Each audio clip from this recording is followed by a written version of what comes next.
अस्सलाम वालेकुम रहमतुल्लाहि वबरकातुहू। हिंदुस्तान की ज़्यादातर बारगाहों की इंशाअल्लाह ज़ियारत हो रही है और अल्लाह ने चाहा तो आगे भी तमाम बारगाहों की ज़ियारत होती रहेगी। हमारा इरादा है कि हिंदुस्तान की तमाम बारगाहों की ज़ियारत की जाए और उसका मुआयना किया जाए, उसका जायज़ा लिया जाए।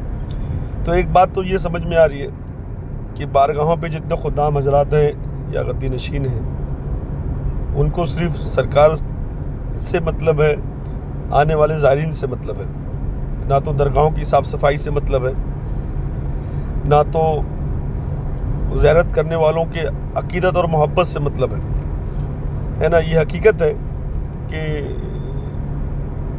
बेरवा रवैये से बात की जाती है, इस तरीके से उनसे मतलब कि बातें होती हैं कि बेचारे उनके दिल बैठ जाते हैं, हट रहे, ये मतलब एकदम बेधड़क, जो कि वो अल्लाह वालों की बारगाहों में सिर्फ उनकी मोहब्बत में आते हैं, चाहे वो हिंदू हो, चाहे मुसलमान हो, चाहे सिख हो, चाहे ईसाई हो। खुदा हजरात को चाहिए कि अपनी ज़बानों को मीठी करें, गद्दी नशीनों को चाहिए कि इस पर तवज्जो दें कि ज़ायरीन जो आते हैं वो अल्लाह वालों की मोहब्बत में आते हैं। पूरे हिंदुस्तान की तमाम बारगाहों की मैं बात कर रहा हूँ, किसी एक को टारगेट करके नहीं बात कर रहा हूँ, है ना। दूसरी चीज़ ये है कि एक चीज़ और ये देखने को मिल रही है कि बारगाहों में जो मस्जिदें बनी हुई हैं, मस्जिदों पे मसलक वाले मौलवियों ने ही कब्जा किया हुआ है और वो कहीं ना कहीं बात बात में मुल्ला का नाम ले लेता है, मौलवी का नाम ले लेता है, मसलक के नारे लगा देता है।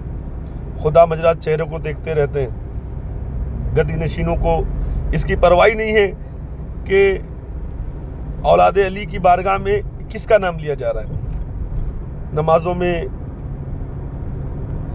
जो बयान होते हैं, खुतबा होते हैं, खुतबे में जिक्र किसका कर रहा है।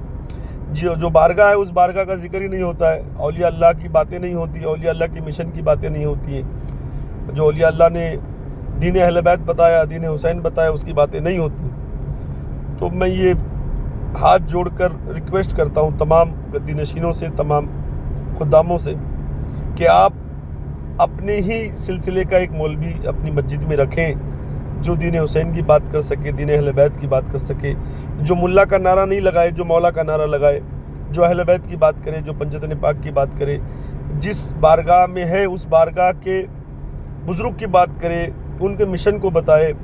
हर बारगाह में अगर मुल्ला का ही नारा लगेगा, मसलक का ही नारा लगेगा हर बारगाह में, तो इसका मतलब कि एक मौलवी तुम्हारे ऊपर हावी हो चुका है, तुम्हारे दीन पर हावी हो चुका है, औलिया अल्लाह के मिशन पर हावी हो चुका है। तो ये तुम्हारे लिए शर्म की बात है, ये डूब के मरने वाली बातें हैं। आप अपने बच्चों को आलिम बनाएं, हाफिज़ बनाएं, कारी बनाएं, मुफ्ती बनाएं।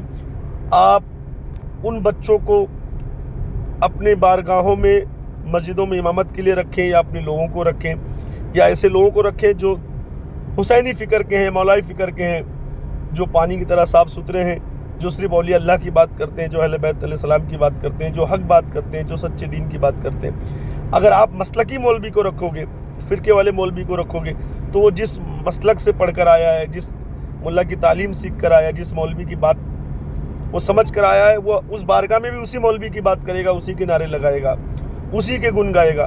तो याद रखना, ज़ायरीनों को वो फैज़ नहीं पहुँचेगा जो फैज़ पहुँचना चाहिए, क्योंकि जिस बुज़ुर्ग की बारगाह है उस बुज़ुर्ग की बारगाह में उससे बड़े बुज़ुर्ग की बातें होनी चाहिए, अहले बैत की बातें होनी चाहिए। अगर किसी छोटे मुल्ला मौलवी की बातें होगी, है ना, जो इस सदी के मौलवी आलिम मुल्ला की बात होगी, तो याद रखना बुज़ुर्ग भी नाराज़ हो जाएंगे, जो साहिब मज़ार बैठे हुए हैं, उससे लोगों को फैज़ भी नहीं पहुंचेगा।